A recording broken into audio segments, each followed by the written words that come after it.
அனைவருக்கும் வணக்கம். அர்ச்சனா வந்து ஒரு மிகப்பெரிய ஒரு சோம்பேறி அப்படிங்கிறதுக்கு இப்போ ஒரு வீடியோ வந்து வெளியே வந்திருக்கு. நேற்று இந்த பிஆர் டீம்லாம் என்ன பேச ஆரம்பிச்சாங்க அப்படின்னா, இந்த மாதிரி மாயாவும் பூர்ணிமாவும் பார்த்தீங்கன்னா அர்ச்சனா வந்து டார்கெட் பண்ண ஆரம்பிச்சிட்டாங்க அப்படிங்கிற மாதிரி பார்த்தீங்கன்னா எல்லாம் பேச ஆரம்பிச்சிட்டாங்க. ஆனால் அவங்க டார்கெட் பண்ணி பேசுகிறாங்களா இல்லையோ, இந்த அம்மா ஒரு மிகப்பெரிய ஒரு சோம்பேறி அப்படிங்கிறது இப்போ இந்த வீடியோவில் உங்களுக்கு தெரிஞ்சிடும். அதாவது மத்தியானம் ஒரு 12 மணிக்கு வந்து பார்த்தீங்கன்னா எந்திரிச்சு வருது. நேற்று வந்து பார்த்தீங்கன்னா ரெஸ்ட் அப்படின்னால 12 மணிக்கு எந்திரிச்சு வருது. எந்திரிச்சு வந்தோடனே பார்த்தீங்கன்னா அந்த பக்கம் அவங்களோட துண்டு இருக்கும். அதை ஃபஸ்ட்டு பார்த்தீங்கன்னா விஜய்கிட்ட சொல்லுது, விஜய் அந்த பக்கம் அந்த துண்டு இருக்கு, அதை எடுத்துகிட்டு வாங்க அப்படின்னு சொல்லுது. அது ஒன்று.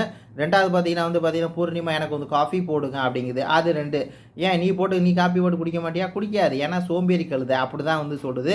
அதுக்கப்புறம் பார்த்தீங்கன்னா கடைசியாக போய் உட்காந்துக்கிட்டு வெளியே சொல்லுது, இந்த மாதிரி பார்த்தீங்கன்னா பூர்ணிமா எனக்கு ஒரு ஹெல்ப் பண்ணுங்க, ப்ரெட்டு ஜாமு கீ எல்லாத்தையும் வந்து பார்த்தீங்கன்னா எடுத்து அந்த சைஸ் எவ்வளோ இருக்கோ அதை எடுத்து வச்சுருங்க, நான் வந்து பார்த்தீங்கன்னா அதை டோஸ்ட் பண்ணி தின்னுக்கிறேன் அப்படின்னு சொல்லி பார்த்தீங்கன்னா இந்த சோம்பேறி நாய் தேவையில்லாமல் பார்த்தீங்கன்னா வந்து எந்த வேலையுமே செய்யாமல் தனக்கு திங்கணும், தனக்கு டீ குடிக்கணும், தான் மூஞ்சி துடைக்க துண்டுன்னா தான் தானே போய் எடுக்கணும். ஆனால் பார்த்தீங்கன்னா அடுத்தவனை போய் எடுக்க சொன்னால் அவன் கோவம் தான் போடுவான், ஆத்திரம் தான் போடுவான், வீணாக வந்து பின்னாடி பேச தான் செய்வான், எல்லாமே நடக்க தான் செய்யும்.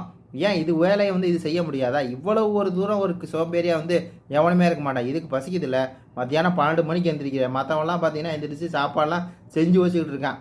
அப்போ நீ வந்து என்னென்னா அந்த போன சீசனில் அந்த ஓவியா மாதிரியே ஃபாலோ பண்ணுற நல்லா தெரியுதுங்க. இந்த போன சீசனில் ஓவியம் இதே தான் பண்ணுச்சு ஃபஸ்ட்டு சீசனில். அதை அப்படியே வந்து படம் ரிப்ளிகேட் பண்ணுது. அந்த சீசனோட அந்த ஹைப் வந்து வேறு லெவலில் இருந்துச்சு. ஆனால் இந்த சீசனோட ஹைப் லெவலில் வந்து வேறு மாதிரி இருக்குது.